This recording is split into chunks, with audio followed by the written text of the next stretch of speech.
Dear students, आज के इस वीडियो में हमें आर्ट के पार्ट में तीसरा टॉपिक समझेंगे, जिसका नाम है कार्बनिक यौगिकों की नाम पद्धति। यानी कि ऐसे यौगिक जिनमें कार्बन के साथ में अन्य कोई परमाणु जुड़ा है वो कार्बनिक यौगिक कहलाते हैं। और इन कार्बनिक यौगिकों को नाम देने के लिए 3 प्रकार की पद्धतियां अपनाई गई हैं, जिनके नाम हमारे पाठ्य पुस्तक में दिए गए हैं और ये हमारे सिलेबस में भी हैं। हमें इनके बारे में जानकारी प्राप्त करेंगे, समझेंगे। तो चलिए अपने शुरुआत करते हैं। कार्बनिक यौगिकों के नामकरण पद्धति में सबसे पहले बताया गया है कि असंख्य कार्बनिक यौगिकों, देखिए कार्बनिक यौगिक अपन ने पिछले वीडियो में पढ़ा था कि कार्बन एक ऐसा परमाणु है जो बहुत सारे परमाणुओं के साथ में जुड़ करके यौगिक बनाता है। यानी कि कार्बन अन्य परमाणुओं के साथ जुड़ करके यौगिक बनाता है और असंख्य कार्बनिक यौगिक बनाता है। तो बहुत सारे कार्बनिक यौगिक हैं, तो उनको पहचानने, उनको समझने के लिए उनके नामकरण की आवश्यकता है। ठीक है, जब तक अपन पहचान नहीं पाएंगे कि ये कार्बनिक यौगिक कौन सा है, उनका अपन नामकरण नहीं कर पाएंगे। ठीक है, तो इसके लिए नामकरण के लिए कई पद्धतियां दी गई हैं, परंतु उनमें से प्रमुख पद्धतियों में आज के इस वीडियो में हम जो पहली पद्धति है जिसका नाम है रूढ़ पद्धति, इसके बारे में समझेंगे।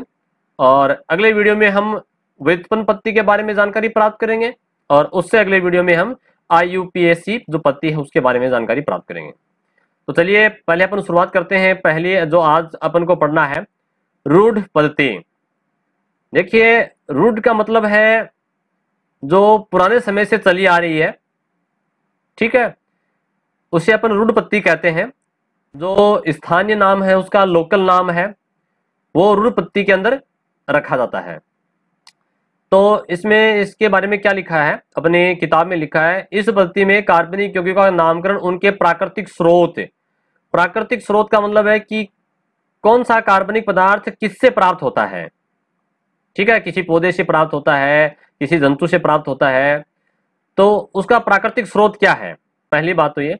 और उसके गुणों अथवा उसके गुणों के आधार पर, उसके गुण कैसे हैं, वो अम्लीय प्रकृति का है, क्षारीय है, ठीक है, दुर्बल या प्रबल, तो उसके जो गुण हैं उन गुणों के आधार पर उनका वर्गीकरण किया जाता है, उनका नामकरण किया जाता है। तो यहां देखिएगा, जो रूढ़ पद्धति के अनुसार कार्बनिक यौगिक का जो नामकरण है उनके लिए एक टेबल दी गई है और उसमें महत्वपूर्ण जो कार्बनिक यौगिक हैं उनके बारे में बताया गया है। तो अपन देखते हैं, शुरुआत करते हैं। सबसे पहले CH4। CH4 का रूढ़ नाम जो है वो है मार्स गैस। अब देखो, इसको मार्स गैस क्यों कहा गया है, क्योंकि अभी अपन ने पढ़ा था कि जो रूढ़ नाम है वो उनके प्राकृतिक स्रोत के आधार पर दिए गए हैं। यानी कि प्रकृति में वो किससे प्राप्त होते हैं, स्रोत का मतलब है जिससे प्राप्त होता है। ठीक है, तो ये जो मार्स गैस है किससे प्राप्त होती है, यह दलदल से प्राप्त होती है। जो दलदल क्षेत्र है, दलदल किसे कहते हैं, ऐसा क्षेत्र जहां मिट्टी भी है और पानी भी है।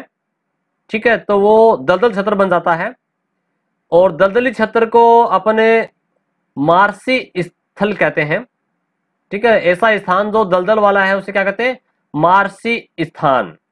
ठीक है, तो दलदल को ही मार्सी स्थान कहते हैं, तो मार्सी से ही नाम पड़ गया इसका मार्स गैस। ठीक है, ये मेथेन जो गैस है ना अपने CH4, जिसको अपन मेथेन कहते हैं, ये इसका रूढ़ पद्धति में इसका नाम है मार्स गैस। ठीक है, तो आपको थोड़ा सा इनको याद रखना है। उसी प्रकार से CH3OH, CH3OH है, इसका रूढ़ नाम जो है वो है कास्ट स्प्रीट।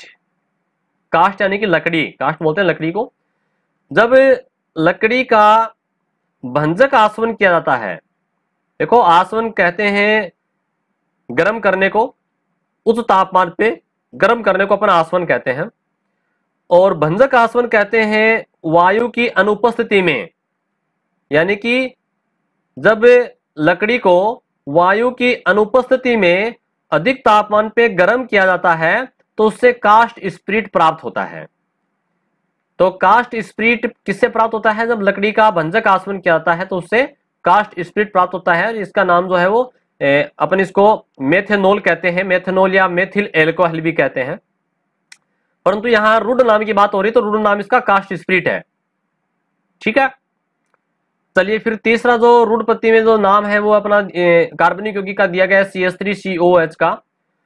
CH3COH को एसिड या एसिटिक अम्ल कहते हैं, यह अम्लीय प्रकृति का होता है। और जो सिरका है, सिरका खट्टा पदार्थ होता है और एसिटिक अम्ल को ही सिरका कहते हैं अपन। ठीक है, अचार वगैरह बनाने में सिरके का प्रयोग किया जाता है, अचार को खट्टा बनाने के लिए। और एक प्रकार से ये सिरका जो है परिरक्षक का काम करता है, यानी कि अचार को खराब होने से बचाता है। तो सिरके का लेटिन नाम, लेटिन एक भाषा है, ठीक है, जैसे हिंदी भाषा है, ठीक है, चाइनीज भाषा है, इंग्लिश भाषा है, संस्कृत है, उर्दू भाषा है, ठीक है, वैसे ही लेटिन एक भाषा है।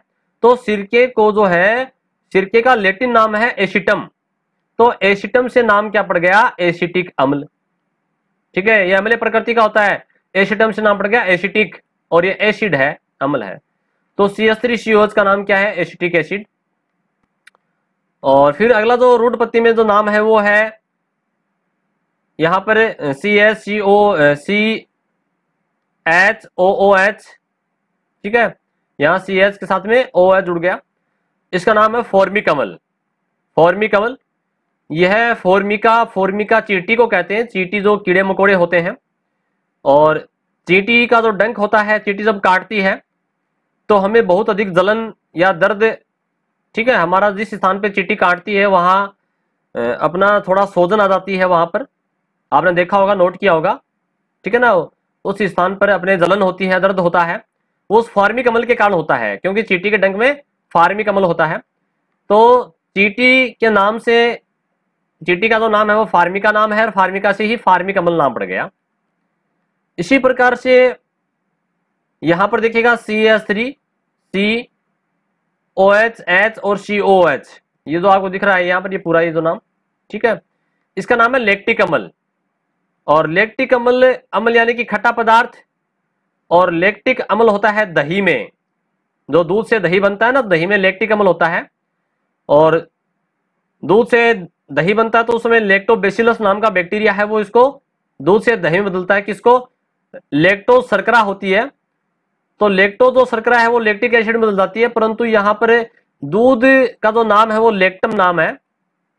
ठीक है, लैटिन भाषा का ही शब्द है, भी दूध को लैक्टम कहते हैं, और लैक्टम से नाम पड़ गया लैक्टिक अम्ल।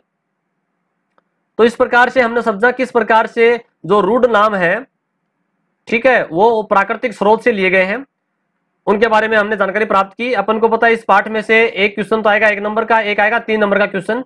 तो जो 1 नंबर का छोटा क्वेश्चन है वो यहां से क्वेश्चन पूछा जा सकता है कि मार्स गैस का सूत्र लिखिए, कास्ट स्पिरिट का सूत्र लिखिए, किससे प्राप्त होता है, एसिटिक अम्ल का, फार्मिक अम्ल का, लैक्टिक अम्ल का, ये सारे आपको आने चाहिए, आपको याद करने हैं। अब देखिएगा रूट पद्धति में जो अशाखित हाइड्रोकार्बन है, अपन ने पिछले वीडियो में हाइड्रोकार्बन के का वर्गीकरण पढ़ा था। तो हाइड्रोकार्बन अशाखित और शाखित। अशाखित का मतलब जिसमें शाखा नहीं हो, ब्रांच नहीं, जैसे यहाँ पर कार्बन कार्बन कार्बन कार्बन, ठीक है, एक लाइन के अंदर है, कोई शाखा नहीं है, तो उसे अपन अशाखित कहेंगे।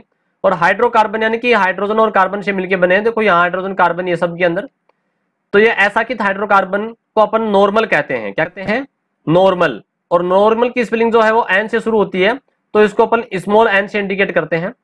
तो इसका नाम क्या हो जाएगा, जैसे मान लीजिए यहाँ पर कार्बन की संख्या 5 है, तो आपको कार्बन की संख्या 1 से लेकर के 10 तक याद करनी पड़ेगी। कार्बन 1 होता है तो मेथ कहते हैं, कार्बन 2 होता है तो एथ, कार्बन 3 होता है तो प्रोप, 4 है तो ब्यूट, 5 है तो पेंट। तो यहाँ पर इसका नाम पड़ गया पेंटेन। परंतु यहाँ पर ये अशाखित है तो इसको नॉर्मल पेंटेन कहेंगे, एन यानी कि नॉर्मल पेंटेन, तो यहाँ एन पेंटेन लिखेंगे अपन। ठीक है, तो यहाँ 5 कार्बन होने के कारण नाम पड़ गया नॉर्मल पेंटेन। अब देखिए दूसरा अपन देखते हैं शाखित हाइड्रोकार्बन को। इसमें शाखा बनी हुई है, जैसे यहाँ पर ये कार्बन हाइड्रोजन है, इसमें एक शाखा इधर निकल गई, एक शाखा इधर निकल गई। जिस प्रकार से पेड़ होता है ना, पेड़ की 2 शाखाएं निकल जाती हैं, इधर एक इधर, ठीक है, और भी अधिक शाखाएं हो सकती हैं, 3-4 शाखाएं हो सकती हैं। परंतु यहाँ अपन बात कर रहे हैं इन 2 शाखाओं के लिए, जो दोनों शाखाएं एक जैसी है। देखो इधर भी CH3 है, इधर भी CH3, एक जैसा होगा तो उसके लिए अपन शब्द यूज करेंगे आइसो। ठीक है, जब शाखाएं 2 शाखाएं निकलती हैं और दोनों शाखाएं एक जैसी होती हैं तो उसे अपन आइसो कहते हैं। क्लियर। तो देखो यहाँ पर कार्बन कितने, एक कार्बन, दो कार्बन, तीन, चार, पांच, पांच कार्बन को कहते हैं पेंट। सिंगल बॉन्ड है तो पेंटेन, सारे सिंगल बॉन्ड है ना तो पेंटेन। और यहाँ पर ये देखो दोनों एक जैसे होते हैं तो उसे कहते हैं आइसो, तो क्या नाम पड़ गया इसका, आइसोपेंटेन। ठीक है। और अगला जो है इसमें नाम वो है, देखिएगा, मान लीजिए अगर किसी एक कार्बन से इस प्रकार से तीन तरफ जुड़े हो, ठीक है, और आगे कोई हाइड्रोकार्बन की लंबी श्रृंखला और है, मान लीजिए यहाँ पर CH CH CH आगे, तो अगर एक कार्बन के, वैसे तो इसमें चारों तरफ जुड़ गए लेकिन एक श्रृंखला आगे लंबी चल सकती है इस प्रकार से, तो इसे अपन नियो कहते हैं। इसे क्या कहेंगे, नियो। ठीक है। तो देखिए नाम क्या पड़ गया इसका, इस प्रकार से मान लीजिए ये है, तो कार्बन गिनेंगे पहले अपन, कितने कार्बन है, एक कार्बन, दो कार्बन, तीन कार्बन, चार कार्बन और पांच कार्बन। तो पांच कार्बन को कहते हैं पेंट, सारे सिंगल बॉन्ड है, देखो single bond single bond single bond single bond, तो पेंट प्लस एन, सिंगल बॉन्ड के लिए एन जोड़ेंगे तो पेंटेन। लेकिन कौन सा पेंटेन है, नियो पेंटेन, क्योंकि इसके चारों तरफ यहाँ कार्बन हाइड्रोकार्बन जुड़े हुए हैं तो इसको नियो पेंटेन कहेंगे। इस प्रकार से हमने आज के इस वीडियो में जो रूट पद्धति है, जो प्राचीन पद्धति है जिसमें उनके प्राकृतिक स्रोतों से नाम लिए गए हैं, उनके बारे में जानकारी प्राप्त की। और अगले वीडियो में हम इसकी जो व्युत्पन्न पद्धति है उसके बारे में जानकारी प्राप्त करेंगे। धन्यवाद।